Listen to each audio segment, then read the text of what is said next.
Welcome to the Jerry and Jerry Show. My name is Jerry Miller. Thank you kindly for joining us on a Tuesday morning, in downtown Charlottesville. We are less than 2 miles from Scott Stadium, ladies and gentlemen, where Coastal Carolina will visit this Virginia football team, this embattled Virginia football team, for a Week 1 opener that is a month away. I mean, we are a month away from live action, ladies and gentlemen. Boy, oh boy, does that get us excited.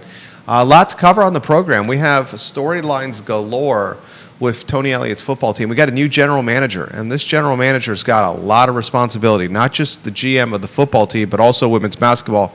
And he will run the cap. He'll manage the cap of football, basketball, and baseball. We'll talk about Tyler Jones with Hootie Ratcliffe on the show today. We'll talk Tony Elliott and play calling responsibilities, his role, Tony Elliott, as not just the head coach, Tony Elliott, under fire, but goodness gracious, the offensive coordinator, Des Kitchens, is facing the ire of a lot in the fan base. We welcome Cliff Daisy, who's watching the program on the Eastern Shore. Good morning to you, Cliff Daisy. If you're watching on YouTube, hammer the subscribe button and hammer the thumbs up button for us. Spread the gospel of the show, folks. That would mean the absolute world to us. We'll talk tampering. North Carolina Central's head coach said during his respective media days that Virginia Tech sent an assistant coach to North Carolina Central. And during an actual game, Virginia Tech's assistant coach was actively recruiting North Carolina Central's star running back while on the sidelines. Just completely boggles my mind. What makes the story even more dynamic and more intriguing, that North Carolina Central tailback, recruited by a Virginia Tech assistant coach during the game, ended up bypassing the Hokies and their recruitment efforts and instead chose Tony Elliott and the University of Virginia to continue his collegiate career thanks to a nifty little compensation package offered by Virginia. A lot to cover on the program. Judah Wickhauer is our director and our producer. We love him. If you can go to the studio camera and a two-shot as we welcome the Virginia Sports Hall of Famer, Jerry Hootie Ratcliffe himself. We start with scatter shooting with the Virginia Sports Hall of Famer. Hootie, the show is yours. That was definitely one of the most unusual stories that we've run into in terms of recruiting and the transfer portal and all that stuff, with Jamari Taylor being recruited during a game last November by the Hokies, and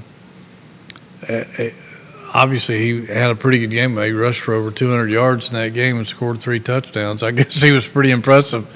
The Hokies couldn't wait, but it's going to be interesting to see what happens with the NCAA. I guess North Carolina Central didn't file an official complaint because First Tech heard about it was from that media get-together down in Raleigh. They call it the Bill Dooley preseason football media thing. So it must have hit them upside the head like a sack of bricks, too, when they found out about it. Hopefully we'll hear more about it. I'm sure they'll try to keep it as quiet as possible, but it'd be interesting to follow and see what happens here. I've seen some crazy stuff. You've seen some crazy stuff. Never seen an assistant coach from an opposing team go to an actual football game, creep onto the sidelines during the game, and actively try to seduce a young man away from his coach and his team while his defense is on the field and he's catching a breath on the sidelines, drinking some water, and has the oxygen mask on his face. I mean, this is crazy. This is out of Blue Chips. Where's Nick Nolte and Shaquille O'Neal? Exactly. Okay. It's a new one on me. I thought I'd seen just about it all, but obviously something shocks us every month. And then he goes to UVA. Strange but true, and well compensated, apparently. His coach said he was getting paid $400,000 to come to Virginia, and may not even be the guy in the backfield. May not, although he's pretty talented. He's pretty talented. Yeah, he'll certainly get a lot of playing time, I think. Backfield's loaded. Yeah, they've got at least 3 running backs with experience, with Xavier Brown and then the kid from Wyoming. So three guys that have proven they can pick up yardage, and I'm sure there's some other guys that will get into the mix. And both of us extremely high in Xavier Brown last year. Oh yeah, I thought he was the best overall back they had, and he certainly proved that against Coastal Carolina, and didn't have quite the year that we thought he would, but I think he was injured a little bit, didn't get as much time for a while as we thought he deserved, but ended up having a pretty decent season. Should have a good year this year. I think so as well. Goodness, we have a lot to cover on the program, guys. Join us in the discussion wherever you're watching the show. Let us know in the comment section of your particular social media platform, and I'll relay your comments, your questions, your location on air to Jerry Ratcliffe, who's covered this football team longer and better than anyone on the beat. Tyler Jones, I think, is the lead of the show. Since we last spoke last Tuesday, Virginia football's got a new general manager and a new head honcho with cap management. I'll start open-ended. What do you make of the Tyler Jones storyline? Very impressive guy. I would talk to him and Justin Sparrows, who is also highly involved in all that, and with the transfer portal and the NIL packages and all that. We got to talk to them and some of the assistant coaches last Friday, and Sparrows and Jones are both very impressive guys. And it was interesting that every one of the assistant coaches we talked to gave those guys incredible accolades for what they've been able to do in a short period of time and trying to transform this program into a winner. Comments already coming in. You have Building Dreams for You on Twitter. It's Richard T. Richard T., where are you watching? Let us know on Twitter, and I'll relay it live on air. He says, good morning, fellas. We have Cavalier, a Virginia fan. His handle, Cavalier of UVA. Where are you watching? He says, who do you think will be the backup quarterback? And thank you, Jerry Hootie Ratcliffe. I think it'll be Daniel Kalin, the kid from Nebraska. He's a redshirt freshman. He's got 4 years of eligibility remaining. Didn't really get to play at Nebraska last year. They redshirted him. They brought him in and kind of recruited over top of him and got a 5-star kid who ended up, I think, starting and was pretty darn good. And so I think Kalin saw the writing on the wall that that guy's probably going to be the starter for as long as he wants to be. And Virginia had recruited him while he was in high school, and so they were very well aware of him and knew that he had a lot of talent. And so when they saw that he was probably going to be hitting the portal, I think Virginia jumped on him immediately, and he's got great credentials, a big kid, more of a drop-back passer, but he's got a lot of upside. Yeah, he's like a 6'4" kid. Like you said, a lot of upside, and I'm pretty sure he'll be the backup quarterback.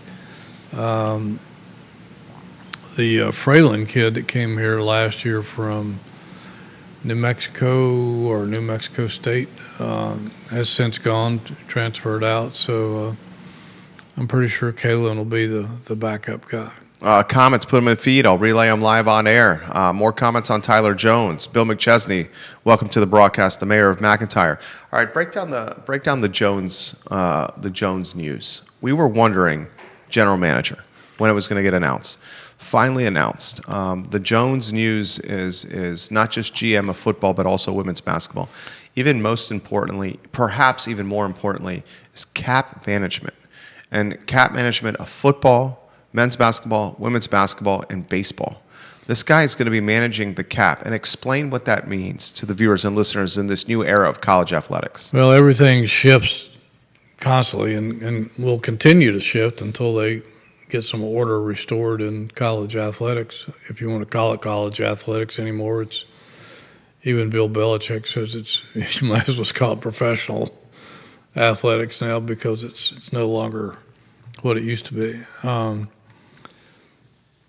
I think Tyler Jones had kind of acted in that role unofficially before it was made official in terms of football, and so somebody has to be in control and be aware of how much money they're spending and how much to delve out to players and how much money they've got to work with and how to distribute it, especially with the settlement coming into play now with $20-odd million that needs to be divided between the various sports. I imagine football will get the major piece of that pie, and then men's basketball and the rest, whatever's left, will be delved out to whoever needs it most, I guess. But somebody's got to be in charge of that. I think it's too much for the football or any head coaches to handle that and have the responsibilities, the coaching responsibility. Coaches just want to coach. Right. And recruit. Especially a coach that's on a hot seat. Yeah, and then, the AD's got enough other issues they have to deal with. So it's good to have somebody in there that has a good feel for what the market will bear in terms of, how much do you pay for a top-notch quarterback or not a top-notch quarterback, and have an idea of how much money you've got to work with, how much money you need, where do you get it from, how do you divvy it out. So a lot of responsibility for Tyler Jones and Justin Sparrows, who I think works a lot with the players' agents and trying to figure out, negotiate what it's going to take to get players on board. So both of those guys have their hands full, and it's recruiting is almost like a year-round thing now. You got 2 signing periods for football, plus you've got 2 or 3 portal windows now for guys that want to transfer. So and then you've not only the present recruiting class you're looking at, but 1 or 2 classes down the road that you have to get an early handle on.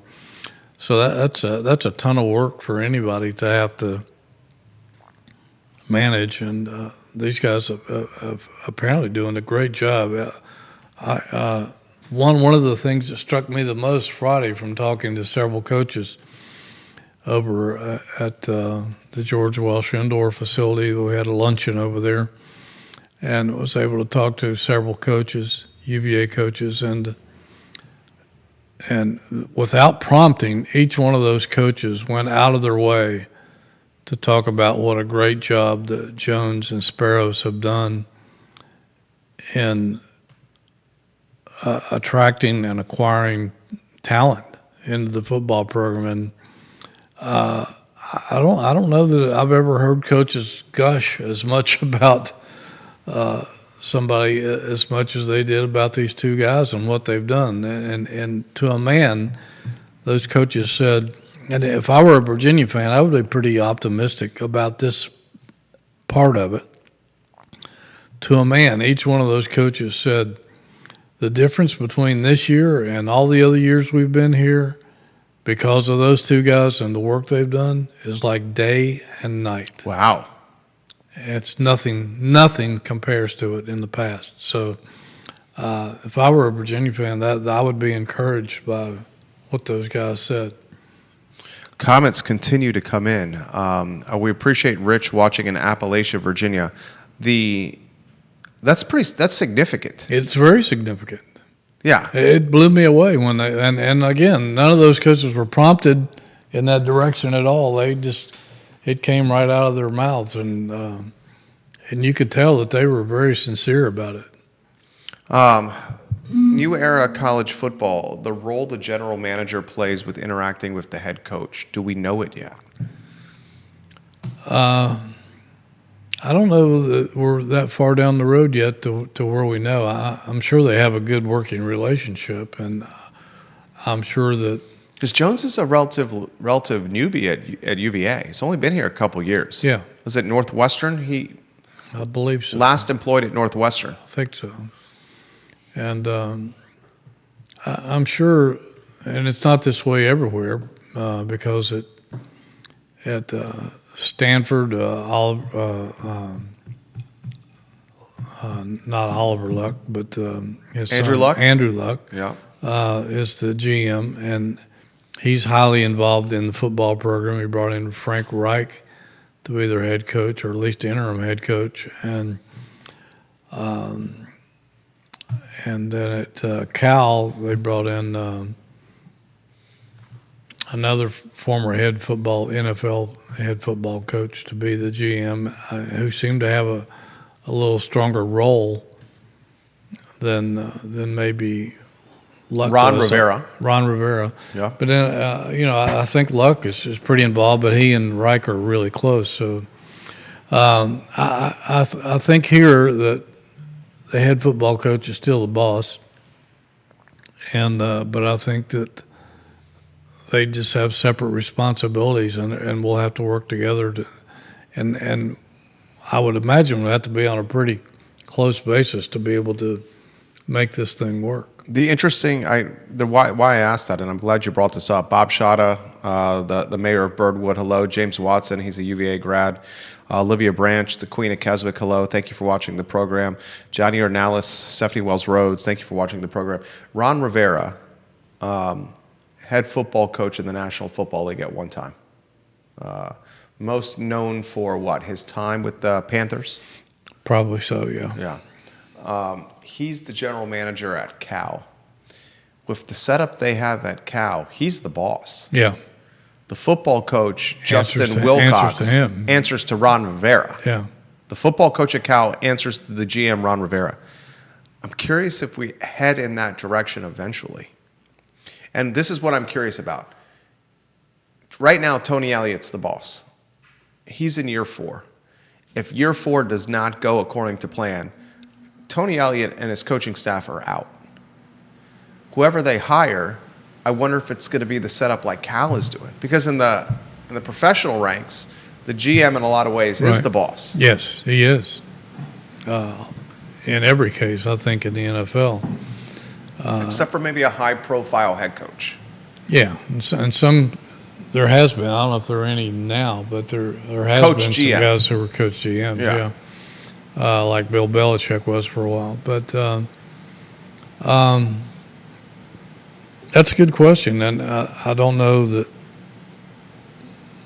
we're going to find that out until there is a potential change. But I would think that eventually it may have to be that way in college athletics. Me too.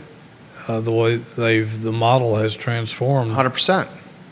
because it's more of a professionally run business now than just your old amateur college sports like it used to be. So I wouldn't be surprised if we're headed in that direction all over the country. And I'll offer a follow-up question. A follow-up question would be this. Des Kitchings has struggled at times with the play calling.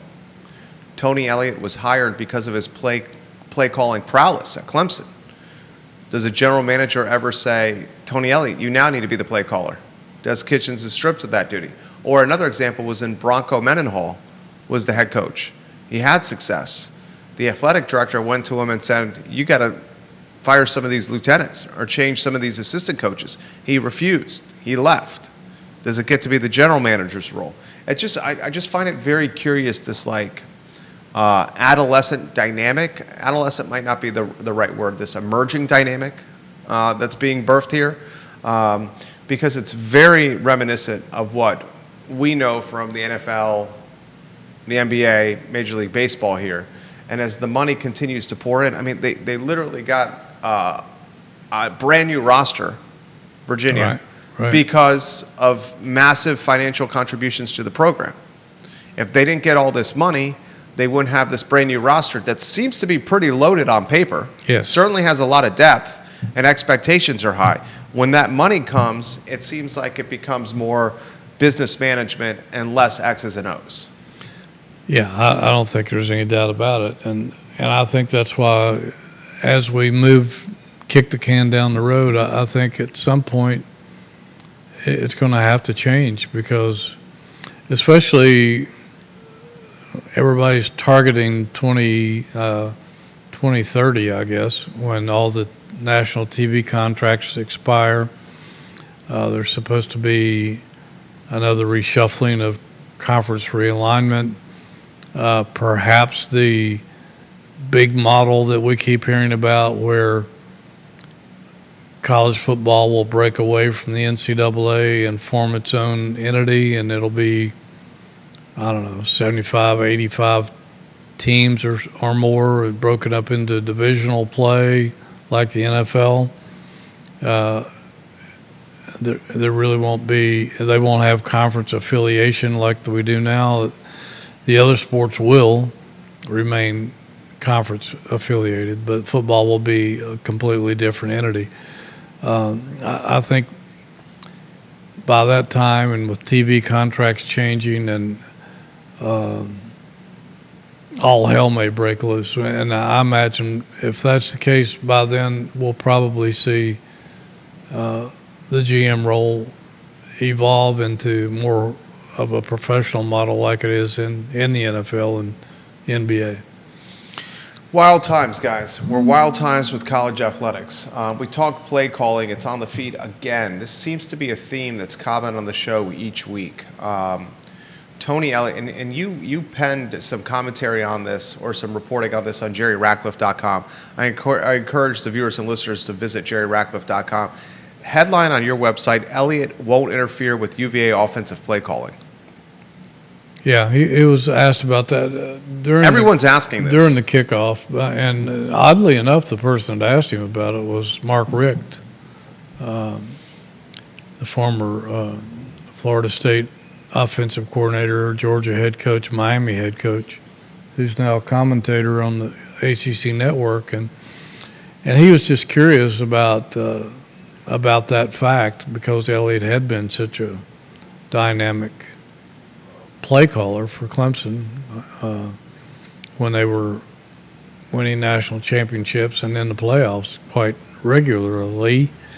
And Mark Richt talked about the dynamic of being a head coach and the main play caller, because he at one time had done that, then got away from it, and then when he went back to Miami, started the dual role again of play calling and being head coach, which he found to be kind of overwhelming.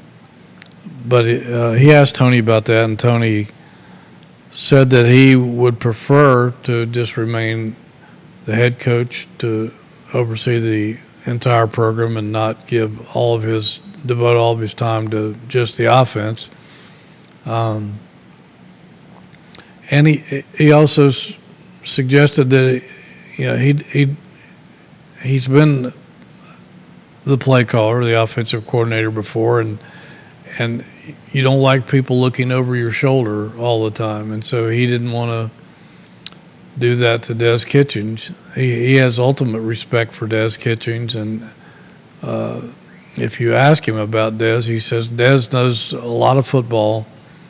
He's a football fanatic, and he says he knows what he's doing, and I'm going to leave him alone. He doesn't mean he doesn't have veto power over a call, or can't address situations more in planning meetings when they're putting together game plans during the week, and have more impact in that area. But to actually take over the play calling, I don't think that's in the cards unless his hand is forced and he feels like he has to.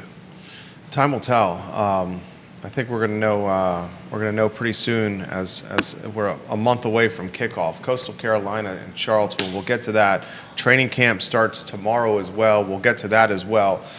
This question is in the feed, and this one is from South Georgia. They say this question. They ask this: ask Hootie if more money is expected from the general manager. I mean, fundraising. Is the GM expected to lead the fundraising efforts for the program? I'm not sure that the GM is. I think they have other people who are in that role, and the VAF, some of the VAF people like Sean Moore and Jerry Capone, Barry Parkhill, some of those folks who are excellent at what they do, and so I think that the GM is just here to manage the money and see where it needs to go and sees that it gets there and how much they're bringing in and that sort of thing. He and Justin Sparrows to deal with agents and to keep an eye on the talent pool. So I don't think either one of those guys are going to be involved in the actual fundraising per se.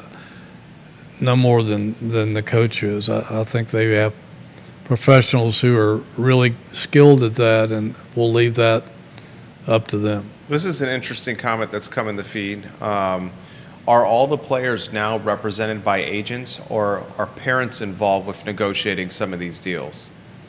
I think most players have agents. I don't know. If I was a parent, I don't think I would be, unless I'm an attorney or something. I don't know. I would be well versed enough into how much to ask for and how to negotiate with the sports organization on how much money I should be asking for my son. But I'm sure the some of the parents inquire about it.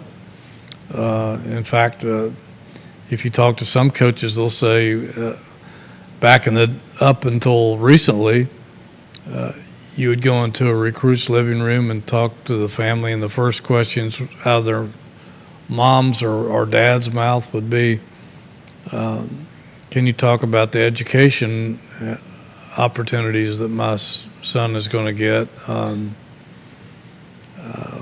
then there would be other aspects that they would of the football program or basketball program or whatever that they would want to get knowledge about. But now the first question in a lot of them here is, how much are you going to pay? Yeah, it's bananas. And I know that Tony Bennett said that a few years ago that when he hears that's it. His recruitment of that player is done. Which could be one of the reasons basketball struggled a little bit at the end. Yes, and because that seems now, and I hate to say this, that seems now probably what should be the first question. Yeah, and it stinks. But that's the world we're in now. Right. And I know that I know Bronco said back then that he was starting to hear that more and more, and that's been 4, 5, 6 years ago. I mean, Nick Saban, his last year in coaching, in the locker room following a game, told a nationally televised audience while he was a talking head with ESPN, still is, that I walked into a locker room after a loss and they were talking about where am I going to transfer and how much I'm going to get paid. Not that we just lost a football game. Yeah, and I'm sure that's part of why he's no longer coaching. Yeah. And it's just things have changed so much toward the financial end of it that most of the old school guys that's not why they got into it. And if they did, they were in the professional ranks, the NFL ranks or whatever, and the college was completely different. But now there's a very blurred line there. What other takeaways do you have from ACC Media Days? It's interesting to see how many people were following Belichick around. I don't think we've seen anything like that at the ACC kickoff since Bobby Bowden's reign of terror over the ACC when they were a prominent national power, an official dynasty by the NCAA, and we have Danny Ford had a little bit of that, and Dabo had a little bit of that, but nothing like Bowden and now Belichick had so many people following him around. And probably would have been even more had it been back in the day when there weren't that many schools in the conference. I guess 8 or 9 schools in the conference, and so everybody was concentrated into a 1 or 2 day period media-wise. Now it's spread out over 4 days, so some people go and come and go with their teams. So you don't have the concentration of media there for one guy like you used to. Had it been like it used to be, I'm not sure they could have accommodated everybody trying to get a peek at Belichick. You had reports out of Chapel Hill that his 20-something girlfriend, will not be banned from the football facility. Did you see that? I saw something some time ago that said that there was some controversy about that, I guess, back in the spring. But yeah, that was released over media days. Frank Stake watching on YouTube. Frank, thank you for the kind words. He says, Jerry and Jerry, the best 1-2 combo and the UVA combo in the biz. Thank you. Thank you, Keep Frank. up the great work. He says, question for football. Where does the investment in facilities put us now in the ACC? Now top 3 in the ACC or still work to do? Well, I haven't seen all of the facilities like we used to.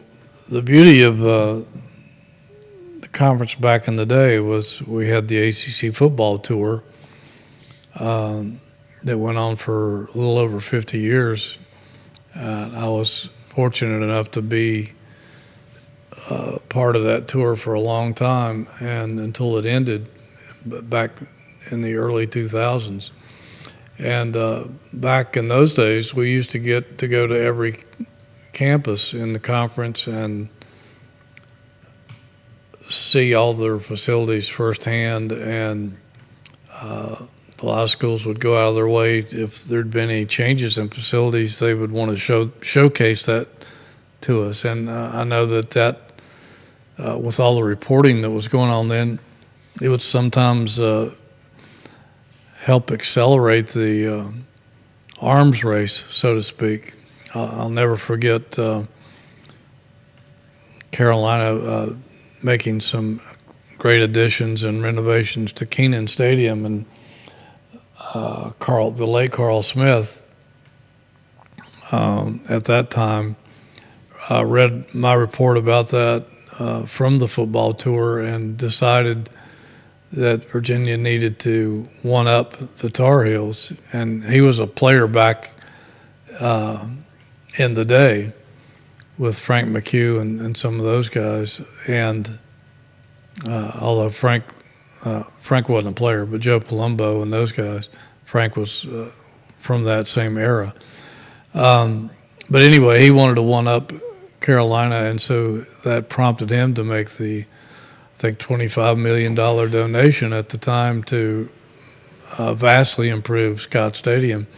And I remember him, I asked him, I said, how big do you want Scott Stadium to be? And he said, 1 more seat than Carolina. I love that answer. I love that story. That's a great story. He was a great dude. And South's oldest rivalry. But that's the way it was back then. We don't get to see those facilities now because there are 17 teams in the conference spread out all over the nation. I mean, Frank, we got to be up there. Frank Hart. I think, yeah. Robert Hardy made the football donation for the new facility. Yeah, the former UVA rector. Exactly, and Chris Long with the George Welsh Indoor Facility. Those were things that Al Grove would have killed for, and Bronco and Mike London. Things that Al Grove was politicking for. Yeah, and was promised and never delivered. Right. But So, yeah, I think Virginia's got to be way up there. I don't know where they rank. I'd have to take a look because most of these schools continue to build and improve. But I would think that Virginia's got to be way up there, especially with the indoor facility, the Hardy indoor facility that they just opened last year. State of the art. It doesn't have the bells and whistles of Clemson's or Oregon and maybe some of the other schools, but it's got everything you need if you're a football player, and it's top of the line. The indoor facility is great. Scott Stadium is really nice. It's old, but it's quaint, and it's got a nice character and atmosphere to it when there's people in it. They need to do something about that, but I think they're trying. I'll commend Virginia for the fan first ticket pricing. Yeah, they announced fan first ticket pricing for select home games. This was released by UVA Media Relations. UVA's trying to drive fan engagement and attendance. Several early season home football games have been designated as fan first games with reduced pricing. So they know there's an issue. Yeah, and it's good to see them address that, and they did form a fans committee to pick the brains of the fans on what would make their experiences better. So you have to give them credit. They are making an effort to try to solve the problem, but nothing solves a problem like winning, and that's what it's going to take, and not just 1 year, but 3, 4, 5 years back-to-back winning seasons to get the fans reignited to the way they once were. And I'm not sure just winning seasons is going to be enough either, because Bronco had the program bowl eligible for 5 years in a row, and they still struggled at the gate. So it's probably going to have to take at least a few winning seasons back-to-back, plus a breakout season to where they can go to a really big bowl game and make a splash in the polls. And I totally agree with that sort of thing. I think I totally agree with that. I don't think it's just 7 wins. I think it's a marquee victory. Yeah. It's a Virginia Tech win. It's an upset of like a Clemson or a noteworthy team. Yeah, somebody really good. Someone really good. It's a monumental road win in front of a nationally televised audience, something like that. Because I would say now, and it's going to be the case moving forward, I could sit on my couch in the air condition, drinking $2 beer, eating chicken wings from Wegmans with surround sound on an 80-inch television, watching every replay in a recliner. Exactly. And have, in a lot of ways, the same experience. And I don't have to sit in 100-degree heat, drive 2 hours, not drive 2 hours, but fight parking for 2 hours. Fight parking for 2 hours afterwards with uncertainty of how the team's going to perform. Because the worst situation, and you know this as well as anybody, is the worst situation is, all right, we're going to go to a game. We're going to pack up the Miller Family Explorer. My wife and our 2 sons, 7 and 2.5-year-old, navigate traffic down Ivy to Scott Stadium, hour and change, wrangle a 2.5-year-old and a 7-year-old, get there, and the game's over by halftime. Yeah, and you live locally. And we live locally, right. Yeah. Imagine people driving, like really driving. Right. From the beach or Northern Virginia. Yeah. Or even Southwest Virginia. But, that's... Another thing they don't have is one of the things that excited me about Calandria is Calandria was becoming in some ways the face of the program. Right. And he had that chutzpah and that spirit, that mentality. Now, the performance wasn't what it should have been for the face of the program. Who's the face of the program on this team? I mean, it's got to be Chandler Morris, but no one knows this guy. Yeah, that's true. We'd love to have him on this program, but it's tough to get him on because of the practice times, but and class times. But nobody really knows that much about him, and that is a one of the facts of modern day college football that fans are going to have to deal with. The because the teams change so much from year to year, unless some of these new innovations in sports. I know that we have the sports committee or commission or whatever it is now. Does that overrule the NCAA? Does the Trump executive orders that he signed last week, do they, no pun intended, trump the other stuff? All this stuff has to settle, but in the meantime, fans just want to know their team, and Virginia has 54 new players this year. A lot of those guys are going to be gone after this year because a lot of them are grad students or seniors or whatever. Carolina has 70 new players, and I read somewhere, and I can't remember the school now, somebody in the Midwest, I think, has 82 new players on the roster. Yeah. How are you going to get to know these guys in one season or two seasons?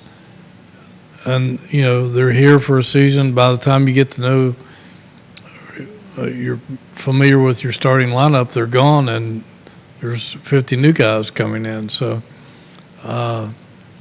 that's another issue that fandom has to deal with. It's I was with a group of guys a couple weeks ago, and it came up, the basketball team. And these are sports fans, like legitimate sports fans, 4 or 5 of us. And besides me, not a single guy on the court could name a basketball player. Yeah.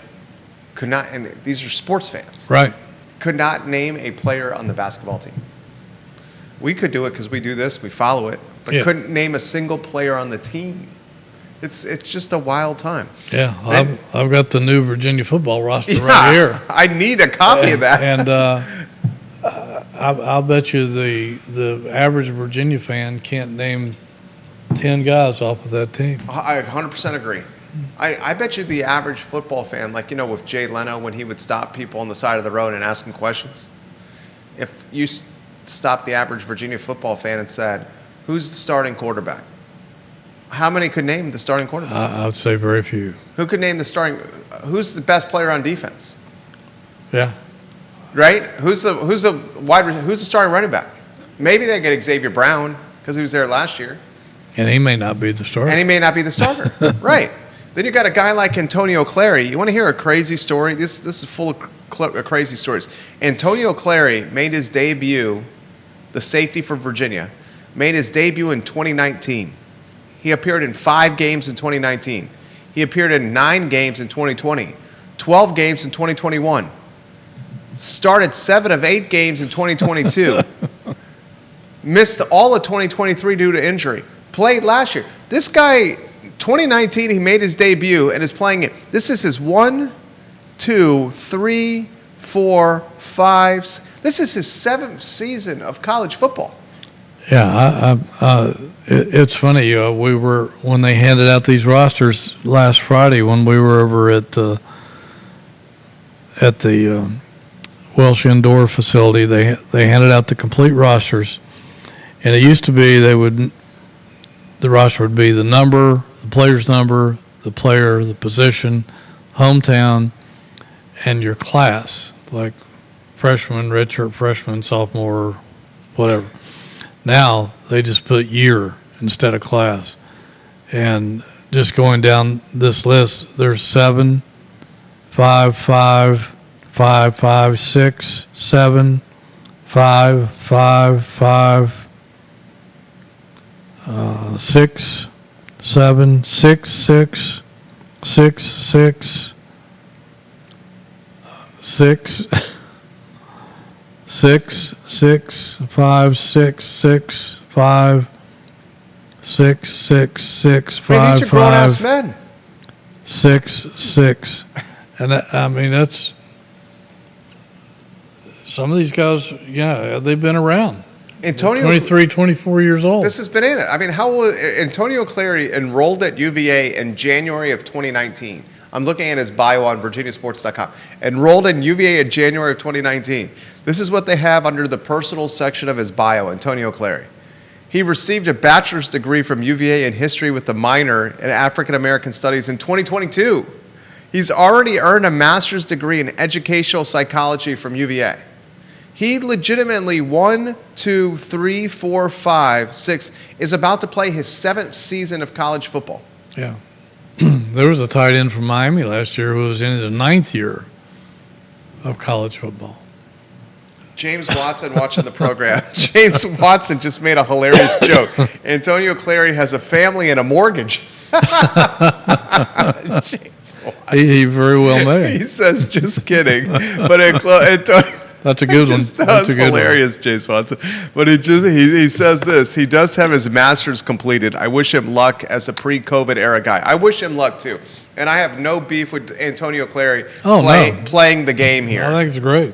Yeah. He could get his doctorate. I hope he does. I hope he does. And I hope he's earning a good chunk of money this year playing. Yeah. Because he's not going to play, probably won't play in the NFL. You know, I hope he's making some money and getting, the best education possible. Props to him. It's a crazy time. Cliff Daisy's watching on the Eastern Shore, and he's got some questions for you. Might be out on the boat. I hope he's on the boat. He says there's a rumor that's circulating that UNC, the Tar Heels, have a handshake deal to join the SEC in 2030, and UVA has a handshake deal to join the Big Ten in 2030. Any validity to these rumors? Have you heard these rumors? I've heard them. They were circulating last week, and they just continue to circulate. I don't know if there's any wink deals going on behind people's backs. Nobody will ever know until it actually happens. But there may be some exploration or some feeling out going on, but I don't think there's anything official. It's certainly easier to leave the ACC now that we've seen the renegotiated settlement between the ACC, Florida State, and Clemson, where as each year toward 2030 approaches, the exit fee lessens to where it's very acceptable to leave. I think maybe at the end of that it's like $65 million to leave or something, which is not that big a deal. But there's always going to be rumors like that, and I think some people just start those to get attention and hits to their podcasts or to their websites or whatever. But I hope it's not true, because if Virginia goes to the Big Ten, I don't think I could stomach that myself. I think I would lose interest in covering college sports. That might be the end of me right there. If UVA goes to the Big Ten, they'd be the doormat of the Big Ten. Most likely them and Maryland and Northwestern, Rutgers. Yeah. If UVA goes to the Big Ten, the loyalty from the fan base would splinter would be an understatement. I don't think anybody would care. They wouldn't care. Look at Maryland's fan base. Yeah. They still they don't care. They still would rather be in the ACC. Right. And Maryland used to have a great fan base. Yeah. I mean, it's disheartening, and it's all because of this money. And the crazy thing in 2030, when are the TV deals up? 2030, I think, is when most of them expire. In 2030, when these TV contracts expire, are we even going to have television networks? That's a good question. Is 2030, are the contracts going to be streaming contracts with Netflix and Amazon Prime or HBO Max? I wouldn't be a bit surprised. Right. Like, who's watching, broadcast television is fading. Yes, definitely so. Their numbers are dropping. ESPN numbers are dropping. ESPN is fallen victim of when you go woke, you go broke. Mm-hmm. Not to politicize sports at all, but that's what's happened with ESPN. Well, they politicized They did sports. It. Yeah, they did it. It used to be, I used to watch SportsCenter for Dan Patrick and Stuart Scott and Keith Overman and Kenny Mayne and for highlights. It's like when MTV stopped playing music videos. And now I'm like watching SportsCenter, I'm like, what is going on here? Yeah. You don't want to be preached at. No. I know. I was like, what is going on here? It's it's unfortunate what's happening, and it's just the money that's completely doing it. On a positive note, and you have fantastic reporting on this on jerryratcliffe.com, Virginia steals a recruit from Virginia Tech, a defensive tackle. Yeah, they've beat out the Hokies for the last 2 or 3 recruits that Virginia has gained commitments from. The latest is the guy from Varina, it's been a highly read story on our website. Jay the Bull Richardson. He's a 6 foot, 290 pound defensive tackle from Varina and ranked one of the top 25 prospects in the state of Virginia. Picked Virginia over the Hokies. Hokie fans, you guys got to start wondering what's going on in Blacksburg here. Over Indiana, Pitt, Wake Forest, West Virginia, Maryland, JMU, and Liberty. And I think he's Virginia's 11th commitment to the 26th class, and he's determined to try to help Virginia recruit Darius Gray, another kid from Richmond, who's the number 1 prospect in the state. The number 16 best overall prospect in the nation at any position. And he holds 45 offers, and everybody's after this kid. And unbelievable. So what a coup that would be for Tony Elliott if they could get the number 1 prospect in the state. That hasn't happened here in a while. What's going on in Blacksburg? That's a good question. I don't know. I don't know if their NIL funding is not up to par with what they need it to be, or if people sense a decline in the program, or if they sense a potential coaching change at the end of this season, or a combination of all those things. I don't know, but things certainly aren't hunky-dory down there right now. Right. I mean, the Varina kid picking UVA over Virginia Tech. He's the second guy in the last week or so that's done that. This would never have happened with the Beamer Foster era. No. That's the tailor-made kid that would have gone to Virginia Tech. That wouldn't even given UVA a true consideration. And he's visiting both and picking UVA. Is this money? Is this money talk? It could be money. It could be. Could very well be. Wild times, Hootie. JerryRatcliffe.com. What do you got on the hopper? Going to be writing a ton of football. We'll be visiting training camp tomorrow, talking to Coach Elliott. And is he stressed? Does he show it? Yeah, if he's, it's like the old TV deodorant commercial. If don't let him see you sweat. If he is, he doesn't show it. He seems to be the same happy-go-lucky guy that we see all the time. His demeanor doesn't change around media at all. He's always friendly and outgoing. Had some great conversations with some of the assistant coaches last week. Taylor Lamb, the quarterback coach, I've got a really nice piece on Chandler Morris, so you can get to know him a little bit more coming up in the hopper. Talked to Terry Heffernan, the offensive line coach, about what I think is probably going to be the most improved facet of the team. Talked to Des Kitchens a little bit, talked to Chris Slade a little bit. And again, we'll talk to Tony Elliott tomorrow and just get some more impressions from him. But tons of football coming your way. How's a couple comments I want to relay to close the program. Vanessa Parkhill is watching in Earleysville. She said, UVA to the Big Ten, football would be ugly. Maybe other sports like basketball, soccer, and lacrosse would be competitive. James Watson adds this.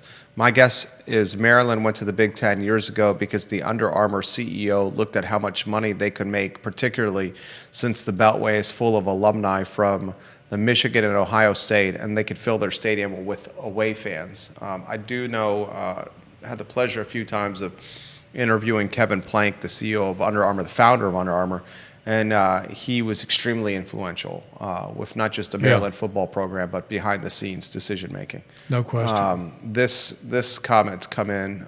This one's from the Panhandle of Florida. What's the Chandler Morris kid like? Does he have the same moxie that Calandria has? It's a more quiet, less Braggadocious? Calandria claimed at one time with you that he was going to win the Heisman. That was his goal. That was his goal, which I don't mind. No, I think it's great to have a dream like that. Yeah. Chandler Morris is more of a quiet, confident kid. High football IQ. You got to consider he's been under 4 or 5 different offensive coordinators and 4 or 5 different offenses during his career, and has picked them up flawlessly. And this guy's a very intelligent person. I think he is, and I think he's a very positive, confident kid who says he came here to win a championship. So. Also got paid. More power to him. Yeah, I'm sure he got paid too. What's the scuttlebutt around of what he's earning? About 1.2. That's what I hear. Yeah, because Calandria was at 800. It was the scuttlebutt, 800K. Yeah. And Chandler Morris is not going to come in here for crazy times. Great show. So next week we are in August, and we are less than 4 weeks from kickoff, Hootie. Absolutely. It'd be less than 4 weeks, August 31st, right? Yeah. So we'll have a little clearer picture of how things are formulating over there, seeing how these guys click together. Today's show had a lot of meat and potatoes, guys, a lot of content. We encourage you to visit jerryratcliffe.com. We're on the website every single day, first thing in the morning. I also follow Hootie on Twitter. I think his Twitter content is fantastic. Not just football and basketball and UVA and the ACC, but he's very good at highlighting furry creatures like my beloved dogs, his dogs everywhere. He just got a good feel for quality content, Hootie Ratcliffe. Judah Wickower's behind the camera. We've monikered him the MVP. Cool under pressure, and the only guy I know that can wear button-down shirts with undershirts and denim jeans in the peak of summer and pull it off without sweating. Judah Wickower. That's pretty good. Yeah, cooler than the other side of the pillow, as Stuart Scott would say. Yeah, he says he gets the AC blows on him here. That's fine. Yeah, I understand it. I think he's just being coy. Yeah, very coy. I agree. I think he's just a cool dude. He's just a cool dude. Jerry Ratcliffe, Judah Wickower, yours truly, Jerry Miller. The I Love CVille show, guys, is up at 12:30. So long, everyone.